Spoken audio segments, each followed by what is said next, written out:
여러분 안녕하세요. 한 주간 잘 지내셨습니까? 우리 예정했던 것과 또 차질이 생겼죠? 항상 기대가 되는데 또 실망도 큽니다. 이번에는 정말로 마지막 동영상 강의가 되기를 원합니다. 출석부로만 봤지만 실질적으로 좀 여러분들이 어떤 분인지 출석을 불어가면서 눈도 맞추고 또 얼굴 보면서 강의했던 지난 학기의 그 일상이 참 그리워집니다. 참 어떤 분은 그래서 일상이 기적을 경험할 수 있는 하루하루의 삶이다 이런 얘기도 했고요. 또 어떤 분은 가장 현실적인 것이 영적인 것이다 이런 얘기를 했던 기억이 납니다. 우리 하나님께서 독생자 예수 그리스도를 이 땅 가운데 보내주셔서 임마누엘 하나님이 함께 하시다. 늘 이렇게 함께 하시기 때문에 일상 속에서는 하나님의 존귀하고 영광스러운 그 모습을 잃어버리고 살았던 그런 때가 있었음을 또 하루의 삶들 그렇게 살고 있고 다시금 내 삶의 옷깃을 여미게 하는 그런 시간이 되기도 하네요. 이런 기회들을 통해서 우리가 일상의 소중함, 날마다 기적으로 다가오시는 우리의 삶을 바꾸기 위해서 다가오시는 우리 하나님께 또 바로 서는 그런 시간들이 되어야 되지 않을까. 또 하나님께서 이런 코로나를 통해서 이런 소중한 메시지를 우리들에게 던지는 것이 아닌가 또 그렇게 또 생각이 됩니다. 출결 문제는 지난번에 말씀드렸던 것처럼 이제 A4 용지 판매 정도로 해서 소감은 이렇게 제시를 해주면 되고요. 또 여러분들에게 이제 과제물이 1차, 2차에 있는데 1차 과제물이 4월 14일 날 제출하는 것으로 이렇게 되어 있어요. 그래서 일단 과제물이든 또 이 출석이든 대면 강의할 때 이렇게 제출해 주시면 되겠고요. 아직 과제물은 이제 한 주간 더 여유가 있으니까 또 그리고 분량도 많지 않으니까 미리미리 이렇게 준비를 해 두시면 더 좋겠죠.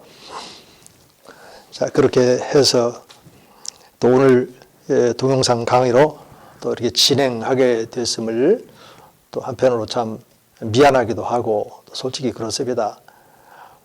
또 이렇게 학교에서 또 주인되는 또 여러분들의 그런 그 강의가 좀 더 보람 있고 또 알차게 진행이 돼야 되는데 동영상으로 강의하다 보니까는 불편함도 있고 또 질적으로도 다소 이제 동영상으로 하다 보면 충분한 질문도 이렇게 할 수도 없고 여러 가지로 부족함이 참 많은데 그런 점에서 두루 죄송하다 이런 말씀을 드릴 수밖에 없습니다. 그럼에도 불구하고 여러분들께서 잘 이해해 주시고 또 인내로 이렇게 잘 참아주셔서 또한 감사드리기도 하고요. 자, 오늘은 이제 지난 시간에 우리가 해야 될 내용 가운데 침례교회 중생자 교회 회원권에 대해서 시간 관계상 마무리를 못했습니다. 그래서 이어서 간단하게 말씀을 드리고 오늘 우리가 함께 나눠야 될 존 번연의 신학 사상에 대해서 살펴보도록 하겠습니다. 우선 노만 칵스라고 하는 분이 우리 그 침례교의 그 특징에 대해서 다음과 같이 말을 했습니다. 이제 그리스도인의 신앙과 행습에 대한 이 침례교의 이념은 가장 독특한 문장으로 표현을 한다면 그것은 바로 예수 그리스도의 주되심으로 역사하시는 속죄적인 인격성이다 이런 말을 했어요. 좀 문장이 좀 길죠. 이제 길지만 그 속에 의미를 담아 놓았기 때문에 우리가 잘 귀담아 들어야 될 내용인데요. 예수 그리스도의 주되심은 우리가 믿고 구원받는 사건 속에서도 로마서 8장 그 9절에 있는 것처럼 입술로 예수를 주라 시인하고 또 하나님께서 죽은 자 가운데서 다시 살리신 것을 마음으로 믿으면 구원이 있다. 다시 말해서 그 신앙 고백을 통해서 예수님이 우리 안에 주인으로 내주하시지 않습니까? 그리고 이제 내주하시는 우리 주 예수 그리스도와 함께 이 속죄 사역과 관련되어져 있는 그 인격성 또 인격적인 그 부분에 대해서 우리가 다시금 주님과의 깊은 사귐을 통해서 알아가는 이런 것이 이제 미 남침례 교단의 실천적인 가장 핵심적인 내용이거든요. 매일매일의 삶 속에서 예수님을 주인으로 모시고 나는 종의 모습으로 그러면서 이제 그런 관계, 그 스탠스에서 하루하루의 그 삶을 살아가면서 나를 속죄하시기 위해서 십자가에 달리시고 부활하신 예수 그리스도를 날마다 바라보고 또 이렇게 묵상하면서 인격적인 사귐을 나누면서 그분을 닮아가는 거예요. 우리 주 예수 그리스도의 그런 형상을 본받아가는 이 삶, 이 삶이 개인의 그런 그 신앙이면서도 우리 침례 교회의 교회관의 핵심이라는 얘기죠. 성경에 보면 우리 예수님께서 이 교회의 그 모퉁이 돌이 되시고 우리들은 이제 각 지체들이 연결되어서 벽돌이 되고 또 기둥이 되고 그렇게 해서 하나님이 거할 그런 그 처소가 되어 지어져 가느니라. 성전이 이제 지어져 가느니라. 하나님이 거하실 처소인 그 성전이 지어져 가느니라. 이런 말씀이 이제 에베소 2장 20절부터 그것들까지 나와 있기도 하지 않습니까? 우리 그 침례교회의 교회관의 핵심이 바로 예수 그리스도의 주되심 그리고 속죄적인 그 예수 그리스도의 인격성 또 인격적인 그 믿음 신앙 이런 것들이 핵심입니다. 그런데 이제 제임스 툴에 의하면 침례교회 교회론에서 가장 결합되어 있는 것은 아까 말씀드린 것처럼 예수 그리스도의 주되심이며 이는 이제 에드가 영 멀린스가 제시한 하나님 앞에서의 개인의 영혼의 역량을 포함하고 있다. 그래서 영혼의 역량이라 하는 것은 이제 구원을 받은 개개인이 하나님 앞에 직접 나아갈 수 있다라고 하는 겁니다. 그러니까 날마다 예수님과 함께 주인 되심을 주되심을 인정하면서 살아가기 위해서는 날마다 이제 그분 앞에 이제 나아갈 수 있는데 또 나아가는 그런 삶이 이제 허용이 되어져 있는데 가톨릭 같은 경우는 그걸 차단하고 있잖아요. 그 신부들이 중간에 또 끼어 있고 또 우리 이제 개신교 안에서도 예컨대 우리 이제 목회자들이 이제 뭐 성경 해석의 주도권부터 해서 적용 모든 것을 다 이렇게 이끌어갈 때 이런 점들이 이제 다소 이제 약화가 될 수 있다 그런 겁니다. 그래서 영혼의 역량이라는 것은 개개인이 하나님 앞에 직접 나갈 수가 있다. 그리고 다른 편에서 영혼의 역량이라는 것은 이렇게 개개인이 하나님 앞에 나아갈 때 인격으로 나가는 거니까 인격적으로 이제 어떤 믿음의 순종을 보인다든지 또 어떤 결정 반응을 한다든지 이런 것을 이제 포함해서 이제 인격이라 하거든요. 아까 그래서 노만 칵스가 말한 것처럼 우리 침례교회의 어떤 강령처럼 하나의 표로 만들어 본다면 예수 그리스도의 주되심과 이 속죄적인 그 인격성이다 이렇게 표현했던 게 바로 그런 겁니다.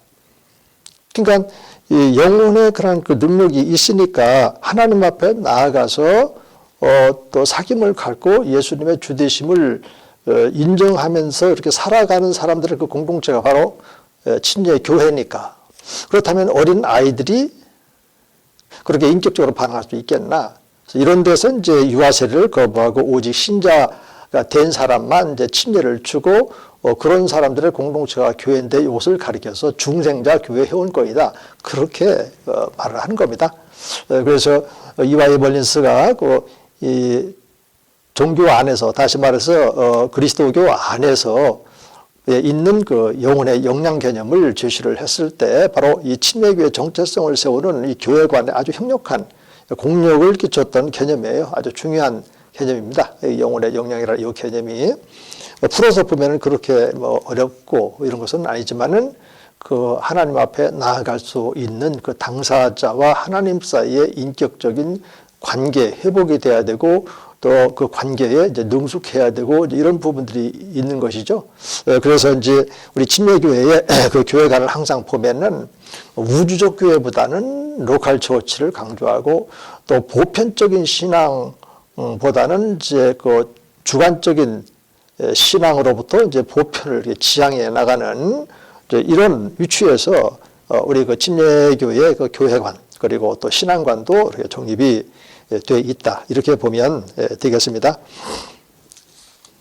그리고 또 이제 뭐 오늘날에도 미국에서 문제가 되고 있는 것이 이제 중생자 교회 회원권에 대해서 요즘은 잘 이제 안 되는 것 같아요. 그래서 제임스 가렛 같은 경우는 이제 소논문 중생자 교회 회원권 추구라고 하는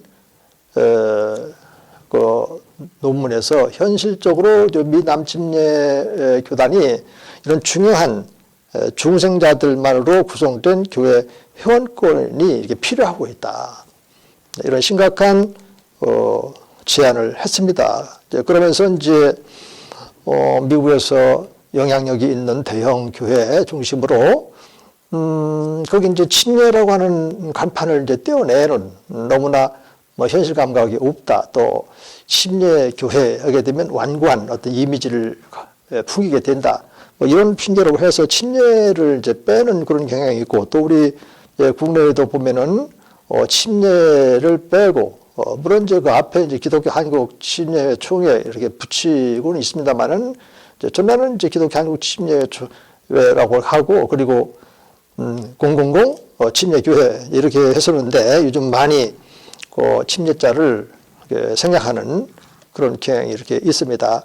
근데 이제 그 침례자를 넣느냐 넣지 않느냐 이것 속에서 과거에 이제 우리 선배들 이제 침례를 꼭 삽입을 했을 때 왜 그러냐면 그 침례의 그 의미 때문에 그런 것이고 우리 침례 교단의 정체성 때문에 그 침례를 항상 넣어서 침례 교회 이렇게 했던 것이죠.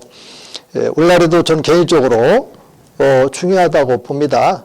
우리 침례교회의 그런 그 정체성이 그런 곳에서부터 이렇게 정립이 돼 왔고 또 유지가 돼 왔기 때문에 그런 점에 대해서는 다시 한번 생각을 해봐야 되지 않겠나 그런 생각을 이렇게 가져봅니다. 자, 이제는 이제 오늘 우리가 다뤄야 될 침례교 주요 신학자들의 그 신학 파트에서 존 버년에 대해서 이렇게 살펴보도록 하겠습니다. 우리 존 버년은 뭐 여러분 다 아시다시피 그 영국의 그 유명한 17세기 가장 탁월하고 또 영향력 있는 그런 신학자 겸 목회자 주로 이제 목회자로서 활동을 이렇게 했고 또 저술 활동도 아주 탁월하게 좋은 서적도 많이 내셨죠. 그리고 이제 우리 이제 침례교 신학자 겸 목회자인데 이제 침례교라고 했을 때 거기에다가 이제 그 청교도라고 하는 말을 붙이거든요. 왜냐하면 번연도 그렇고 이제 스펄전 같은 경우는 이제 뭐 마지막 그 청교도적 침례교 목회자다 이렇게 이름을 붙여주는데 번연 같은 경우는 이제 철저하게 이 청교도의 그런 사상을 이제 가지고 있는 이제 침례교. 다시 말해서 청교도 하게 되면은 칼빈주의적인 그런 구원관부터 해서 신앙의 행습을 이제 가지고 있는데 우리 이제 그 번연 같은 경우는 이제 이 청교도의 그런 영향을 많이 이렇게 받고 있지만 이제 구원관에서 이제 다소 약간씩 어떤 그 차이점은 있습니다. 번연뿐만 아니라 뭐 스펄전도 그렇고 미국으로 가면 이제 미국의 그런 그 남침례 교단에서도 뭐 어떤 경우는 이제 알미니스주의적인 경향을 갖는다 하더라도 이제 전적으로 알미니스주의로 가는가 또 그렇지 않고 또 그런 점이 이렇게 있습니다만 이제 주요 사상에서 이제 칼빈주의적 기초 위에 침례교의 그런 교회관 또 신학을 이제 했기 때문에 청교도 사상을 이제 번연이 이제 많이 가지고 이렇게 있죠. 그 책 뭐 아주 유명한 책 이제 철로역정 이렇게 있고 우리 이제 도서관에도 뭐 현대적인 의미로 재해석해서 낸 그 철로역정 이런 책들도 있고 한 40여 권 정도 이렇게 있던데 저도 개인적으로는 이제 꼭 봐야 될 책들 있고 해서 주문을 해서 약 한 20여 권 정도 지금 이제 비축해 놓고 이제 은퇴하게 되면 충분하게 그 책들을 이제 읽을 수 있는 기회가 있으니까 꼭 좀 읽어보려고 합니다. 우리 침례교단의 아주 유명한 그런 목회자 겸 신학자이신데 참으로 좀 소홀히 한 이런 부분들이 참 있었던 것 같아요. 자, 그리고 이제 좀 간략하게 공부하는 방법에 대해서 제가 좀 말씀을 드리고 싶은데, 지금부터 이제 그 번연부터 해서 뭐 스펄전으로 가고 또 대학으로 가고, 그러니까 미국 침례교회의 그런 신학자들 이런 식으로 이제 넘어가게 되는데, 일단은 이게 이제 침례교 신학은 이제 세 가지 흐름이 있다고 그랬죠. 이제 칼빈주의적 경향이 있고, 또 중도주의적 경향이 있고, 또 알미스적 경향이 있고, 그렇기 때문에 지금 여러분들에게 제시된 신학자들은 이 세 그룹에서 다 이렇게 속해 있는 분들입니다. 그렇기 때문에 이렇게 한 분 한 분 이렇게 주로 이제 연대기적으로 제가 이렇게 강의안을 이제 꾸며봤는데, 이렇게 좀 살펴보고요. 그 다음에 이제 신학자들의 이제 사상 내용들이 이게 있을 겁니다. 내용들이 이렇게 있으면 일단 이 강의가 이제 끝나고 나면 이제 우리가 새롭게 다시 이제 접근을 해서 이걸 분석을 해봐야 되겠죠. 그리고 나서 이제 종합을, 칼빈주의적 경향을 갖고 있는데 이분은 어떻게 해서 칼빈주의를 가지고 있고 어떻게 해서 칼빈주의를 벗어나게 되어 있는지, 이런 것들은 이제 분석해서 이제 종합을 하고, 그리고 나서 이제 마지막에 이제 좀 융합적인 관점에서 이 강의 안을 소화를 시키면 여러분들이 목회 현장에서 아주 귀하게 또 지적인 측면뿐만 아니라 이분들에게는 이제 경건함이 있거든요. 그래서 특히 이제 이런 번연이라든지 스펄전 또 이런 분들 보면은 상당히 이 경건한 그런 신앙의 토대 위에 또 성령 하나님의 그런 그 내주하심 이런 것들을 중심으로 해서 아주 책도 아주 잘 썼고요. 그 다음에 또 이분이 이제 주장하는 것들을 이제 강의 안에도 제가 이렇게 담아놨습니다만은 참으로 주옥같이 아름다운 그런 언어들이 좀 이렇게 있어요. 이제 그런 것들을 함께 여러분들과 함께 나누기를 원하는데요.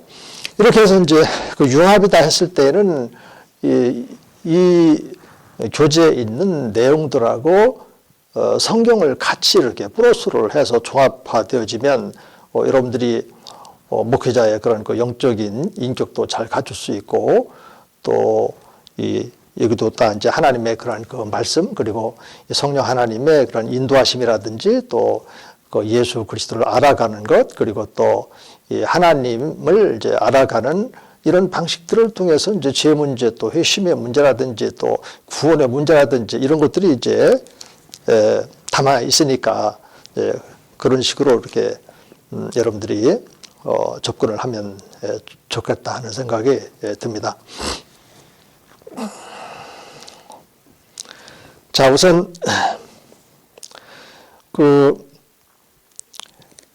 존 번연의 그런 그 신학적인 배경, 기본적으로 우리가 한 인물을 연구할 때는 이제 배경을 먼저 얘기를 하고, 또 그의 사상의 그런 그 특징, 그리고 이제 마지막으로 그 사상이 끼친 그런 영향에 대해서 이렇게 살펴가는 것이 일반적으로 이제 어느 한 인물에 대한 그 연구할 때 그 중요한 구성 요소가 되는 겁니다. 이분의 그 신학적인 그런 배경은 그 퀘이커 교도들에 대해서 반박하기 위한 가장 강력한 그 동기가 이 퀘이커 교도들에 대한 반발이에요. 그런데 아시다시피 그 퀘이커 교도들의 신앙 행습은 이제 내적인 빛, 그 체험을 통한 하나님 체험 이런 것들을 이제 추구를 하게 되어지죠. 그러다 보니까 이제 이 퀘이커 교도들에게 있어서 예수 그리스도의 그런 인격적인 측면, 그리고 또 이 사역적인 측면 이런 것들이 축소되고 있다. 그리고 어느 한편에서 보면은 이제 왜곡되고 있다. 이런 것을 이제 번연이 이제 보게 되는 겁니다. 그래서 이제 이 퀘이커 교도들의 반대에서 이 복음 진리의 개방성이라고 하는 책을 이렇게 저서를 하시게 됩니다. 그래서 여기서 이제 그런 이제 그리스도의 인격과 또 사역에 관계된 이 복음의 아주 단순성을 이렇게 제시를 하는 거예요. 복음이라고 하는 것은 그냥 우리가 구원받은 이후에도 이 복음을 잘 활용하고 또 적용을 시켜서 또 다른 사람을 구원받아 하나님 나라 안에 들어갈 수 있도록 끊임없이 이 복음 전도가 이렇게 재생산되고 해야 되는데, 그냥 이렇게 어느 한 곳에서 내 안에 있는 내적인 그런 그 빛을 추구하고 거기서 이제 그런 경험이 있을 때 이 하나님 체험 이런 정도로 이렇게 안주하는 그런 신앙에 대해서 이 번연은 그 비판을 하는 겁니다. 달리 말하면 이제 이런 내적인 빛, 이런 것들이 영지주의적인 그런 요소를 많이 이렇게 담게 되어져요. 그래서 영지주의자들의 구원관은 깨달음의 구원관이지, 그들은 믿음으로 고백하고 삶, 의지적인 그런 순종, 이런 것들이 빠져 있어요. 그러다 보니까 이제 이런 내적인 빛, 그리고 그 하나님 체험이 있을 때는 뭐 이렇게 입부터 해서 온 몸을 이렇게 떨어요. 이렇게 떤다 해가지고 떠는 사람들, 이게 이제 그 퀘이커라고 하는 이름이 거기에서 나오게 되는 것입니다. 그리고 이제 번연은 예수님의 그런 그 인격과 이 사역에 관계된 그 복음의 단순성을 이렇게 제시를 하는데, 그가 제시하는 이제 복음이 이제 다음 페이지에 이제 나와 있습니다만, 좀 개괄적으로 간략하게 이렇게 말씀을 드린다면, 이제 예수 그리스도의 그런 성육신부터 해서요, 그분의 그 속죄 사역, 그러니까 속죄, 이 구원 사역이죠. 이제 속죄 사역에서 갖는 이제 객관적인 그런 의미를 강조합니다. 주관적인 것만 이렇게 강조하는 것이 아니라 객관적인 것. 우리는 항상 이렇게 객관과 주관이 함께 있어야 돼요. 예컨대 우리가 성경 하게 되면은 로고스 하게 되면 이제 66권 전체 객관적이죠. 예. 전체가 하나님의 말씀이죠. 근데 그 객관적인 하나님 말씀 안에 들어가 보면 레마가 있고 또 케르그마도 있고 그래요. 이제 이런 것들은 이제 주관적인 체험에서 이제 경험되어지는 말씀이다 해서 주관성을 갖고 있는, 또 객관성, 주관성, 객관적 측면, 주관적 측면, 이렇게 해서 종합적으로 항상 이렇게 봐야 돼요. 예.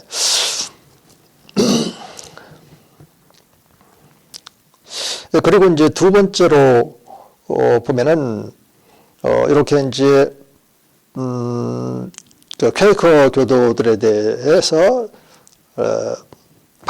반박을 하면서 그 예수 그리스도의 인격과 사역을 이렇게 중시했다면, 이제는 이제 사역 중심이 이제 성육신, 속죄 이런 방식으로 이제 전개가 되는데, 이 성육신, 속죄, 이 속죄 사역을 어떻게 그가 이렇게 전개를 하게 되냐면, 일단 그 율법과 은혜의 교리라고 하는 책을 또 저술을 하게 됩니다. 그래서 이 책에서 속죄와 또 칭의에 대한 언약적인 이해를, 여기서 이제 속죄라든지 또 칭의라든지 이것을 언약적으로 연결시킨다고 했을 때 이게 도대체 무슨 말인지 이거를 좀 알아야 돼요. 우리가 우리 침례교 이제 신학에서 좀 이제 부족한 점이 있다면 이런 언약 신학 이 부분이 많이 이렇게 빠져 있다라고 하는 것을 알게 되어져요. 미국에서도 그렇고 이제 이미 이제 영국에서는 이제 청교도적인 그런 경향성들을 많이 가지고 있다 보니까 이런 그 칼빈에 의해서 체계화된 언약 사상들이 많이 가르쳐져요. 그리고 이제 미국에서도 이제 그 초기에 그 영국 청교도들이 이제 신대로교회 가서 이제 침례 교회를 이제 세우고 그런 과정 속에서 이제 칼뱅주의적 구원관을 가지고 있는 분들이 주로 세우거든요. 그래서 이제 언약에 대해서 익혀지고 또 가르쳐지고 이제 그랬었는데 그 랜드 매키즘에서 이 지계석주의자들까지만 가더라도 이런 그 언약 사상이 살아 있었어요. 그 이제 이와이 멀리스에서도 이제 6대 공리라고 하는 책에도 보면은 이제 언약에 대한 언급이 있는데 좀 더 그걸 이제 구체적으로 뭐 신학화 한다든지 또 아니면 우리 이제 교회에서 좀 적용을 시켜본다든지 이제 이런 부분까지는 내려오지를 않습니다. 어떻게 보면 이제 거기 이제 지계석주의 이쪽에서 거의 다 이제 언약 사상이 이제 마무리가 되어지는 것 같아요. 그 얘기는 다른 의미에서 어떤 의미를 갖게 되냐면 그 칼빈주의하고 이제 안민수주의자들이 이제 5대 강령에서 차이가 많이 있지 않습니까? 근데 이제 안민수주의자에 있어서는 이런 그 언약 사상들이 또 약화가 되어져 있어요. 다시 말해서 이제 미국의 그 남침례 교회도 교단의 어떤 신학적인 이 칼라도 칼빈주의적에서 탈칼빈주의, 온건한 칼빈주의 또 뭐 안민수적인 요소를 이게 받아들이고 있거든요. 이제 그런 의미에서 이제 언약 사상 이런 것들도 좀 점점 이렇게 쇠퇴해져간 이런 것들은 이제 저는 학문적으로 이렇게 보고 이렇게 느끼게 됩니다. 그래서 언약이라고 하는 것은 이제 이미 이제 창세 전에 우리가 어떻게 되어 있습니까? 예수 그리스도를 이제 믿음으로 구원받는데 예수님께서 그 십자가에서 모든 인류의 죄를 지고 거기서 단번에 그런 그 속죄 제물로서 이렇게 드려지고 또 하나님과의 그런 그 화목제물로 이렇게 드려지고 그 공로로 우리가 믿음으로 이렇게 구원을 받는 것으로 이렇게 되어져 있죠. 그러다 보니까 이제 어떤 의미가 더 이렇게 살아나게 되냐면 하나님께서 이미 그렇게 언약을 해놨기 때문에 그냥 하나님의 측면이 더 강조가 되어지죠. 이제 알미수의 입장에서는 이제 인간이 그 하나님께서 주신 은혜를 자유의지적으로 믿어서 자기 것이 되게 만드는 믿음으로 자기가 믿어서 구원받게 되어지는 이런 이제 자유의지 측면이 좀 이렇게 더 이렇게 강조가 되고 또 거기도 이제 극단적인 알미주의자들이 있고 또 온건한 알미주의가 있는데 극단적인 입장에서 볼 때는 그렇게 인간의 자유의지를 무척 강조해요. 그러다 보니까 이 자유의지가 제대로 잘 활용이 되려고 보면 이제 죄 문제가 걸려 있거든요. 원죄, 특히 그 원죄. 죄가 있는데 어떻게 인간의 그 자유의지를 제대로 활용할 수 있겠나 이런 신학적인 이제 문제가 대두가 되니까 이러한 그 언약이라는 말 속에는 이렇게 복잡한 그런 문제들이 이게 좀 얽혀 있습니다. 그래서 여러분들이 이런 그 언약 하게 되면 아하 그런 구원과 관련해서 창세전의 예정 또 하나님의 어떤 주권 또 인간의 반응인데 인간의 자유의지냐 뭐 이런 문제가 서로 이렇게 함의되어 있다. 이런 정도로 좀 파악을 하셔야만 됩니다. 또 이것은 이제 저쪽 존 대그 이쪽으로 가게 되면 대그는 이제 이 언약 사상에 대해서 언급한 부분들이 있기 때문에 그때 가서 또 다시 구체적으로 제가 이렇게 말씀드릴 기회가 이렇게 있습니다. 다시 말해서 이제 그래서 구원은 전적으로 이 하나님의 이제 은혜로운 그런 그 약속 안에 이렇게 놓여져 있다라고 하는 갈뱅주의적 그런 전통의 기초에 있다. 이제 이런 것을 우리가 알 수 있겠고요. 그다음에 이제 세 번째로는 번연은 이제 1660년 그 왕정 복구로 인해서 6년간 또 옥살이를 해요. 제 강의 안에 보면은 이제 옥살이를 이제 3번 이렇게 하시더라고요. 그때 당시에 이제 영국 교회는 이제 국교회가 있었고 또 거기는 이제 왕들이 이제 바뀔 때마다 때로는 이제 기독교를 핍박하는 그런 때도 있었고 이제 그런 6년간 이제 옥살이를 하면서 그 풍성한 은혜라고 하는 그 책을 썼어요. 그래서 우리 이제 도서관에 찾아보니까 이제 여기는